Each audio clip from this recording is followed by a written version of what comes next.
muidugi on vaja alguses natuke teadmisi. Sambandha Gyan, et need põhifundamentaalsed eluteadmised, mateeria, vaim ja jumal, jumala kehastused ja hing ja füüsiline keha, peenkeha, mõistuse maailm, eks ju. Seal räägitakse natuke lahti meile lihtsatele inimestele umbes seal põhiprintsiibid. Aga mõni inimene ikka ütleb, et milleks neid nagu teadmisi, et lihtsalt armastada. Printsiip on õige, eks ju. Aga see bhakti jooga, miks see bhakti jooga nagu, seda on nagu nii vähe või isegi inimesed, kes bhakti joogat teevad, nad ise isegi teoorias tegelikult ei ole mõnikord läbi hammustanud seda. Ega mina ka ei ole, mina olen, eks ju. Aga siis meil tuli selline näide, et ütleme, et mängime jälle sellest mängu, et sina oled Jumal. No ja sa oled Jumal, armastad kõiki ja suhtud kõikidesse võrdselt, nagu Krishna ütleb. Aga sa vastad vastavalt siis nende valiku vabaduse armastuse seadusele, eks ju, neile.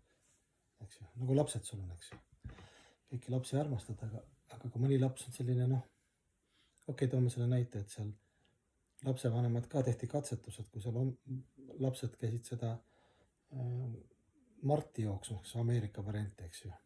Said seda oma kommid kätte, vanemad võtsid kommid ära, ütlesid, et me saime kommid ära, siis on näiteks laste reaktsiooni, et 80% lapsed läksid hüsteeriasse, mingi 10% olid, hea küll, olid kurvad, et tema ise ära said ja mingi väike protsent, mõned lapsed olid, oi kui hea, et me ei saanud, aga MS-i said, eks ju. Ja võtki pahast MS-i peale, ema ise ütles, et vabandust, me saime teie, mis te käisite, need kommid korjasite, et saime ära nagu. Ja paar last olid nagu rõõmsad, oi, et MS-i, nagu puhas pühendatud teenimine.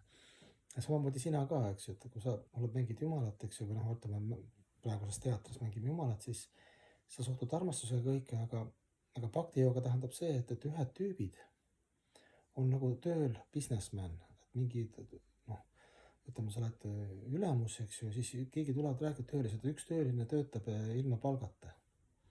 Ta ei taha midagi, ta arvab lihtsalt, et seda firma lasti läheks, et sul oleks hästi.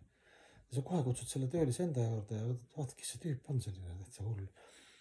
Et sa ei saa nagu põhimõtteliselt ta nagu oma, kui sa püüdmatult käib su firmas töötab, eks ju. Halb näide võib-olla, aga lihtsalt mõned näited aitavad meile, et jumal ka, eks, et bhakti jooga kõige peenem on see, et sa uurid välja, kes jumal on, jumal isiksus, kuidas teda rahuldada, talle rõõmu valmistada. Ja siis vastad, mis sul on antud, siis need asjad rakendad tema rõõmu valmistamiseks, sest see ongi see peen bhakti jooga, et jumal on nagunii kõike ja kõike, meie oleme tema lahutamatu osaks, seda kõike läbi, eks ju, tunnetab kõike, tema teadus on kõikjal ülihinge, pühavaimuna, paramatmana.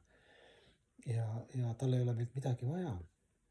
Aga kui ta näeb, et ainuke, millele ta saa vastu panna, on siis see puhas armastus, keegi tingimust, et ta omagu see püüdmatult õpib teda tundma ja rakendab ennast, eks ju, tema ja kõikide nagu teenimisse. Ilma nagu selleta, et kas ta saab rohkem või vähem, kas ta saab au, kas ta saab teda märgataks või märgata, eks ju. Ta lihtsalt hästi siiralt teeb. Ja öeldakse, et kirjeldatakse pühakirjas, et jumal ei saa nagu vastu panna. Jumal ütleb, et ma ei saa sellisele hingele kuidagi maksta, et siis ma annan ise ennast temale. Ja see on hästi kaval see bhakti jooga värk, et tegelikult kui kõikide tuum, kes kõik on loonud ja alal hoiab ja läbib kõike ja on kõikjal kohal ja kelle osakesed me oleme, kui sa temaga saad nagu sina peale suhtesse, isiklikku suhtesse, siis automaatselt kõik muud eluaspektid, õnne, ekstaasi, unistuste, muusika, tants, laul, igavik, ekstaas, kõik automaatselt tuleb. Sa oled kohe surmasüntsüklist väljas. Et see on see bhakti jooga saladus, aga need bhakti jooga või siis need religioossed inimesi on nagu hästi palju, osad on sellised, jälgivad reegleid, kõik aktsepteerivad jumalat, on hästi vooruslikud, hästi head.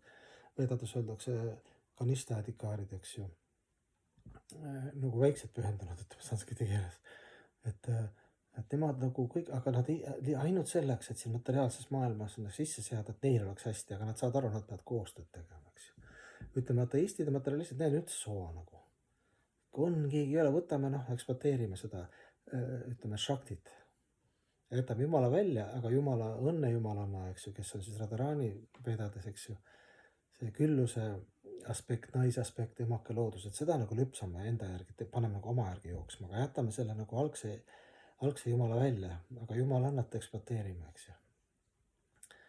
Shiva abikaasad Parvatit näiteks materiaalses maailmas avaldub siis Radharani, siis kui Parvati, siis emake loodus, kõik need stiihiad ja asjad ja elemendid.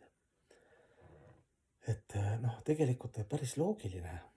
Noh, ma need näited tõin, et kui sa tahad jumalani jõuda, tõestada isiksuseni ja leiad seda, alguses seda sa kunstlikult teha, kuna meil on mina, mulle, minu mantra nii sügav, aga kui sa paned eesmärgi, et ma tahan vist, ma unustan selles mõttes enda ära, et ma kasutan kõik, mis mul on, aga ma lihtsalt seda, et Jumal oleks rahul või praktiliselt Natas Sarasvati, minu õpetaja ütles ka, et püüa nii teha, mitte nii, et sina tahad Jumalat näha, aga nii, et Jumal tahab ise sind näha.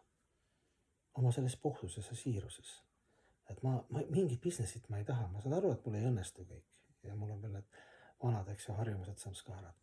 Aga mul on see eesmärk, eks ju, täiesti nagu lõpetada see äri ära, eks ju. Oma meelte orjamine, eks ju, teiste ekspluateerimine, surmasünni hirmud, kõik sealt nagu välja, läbi selle mentaliteedi.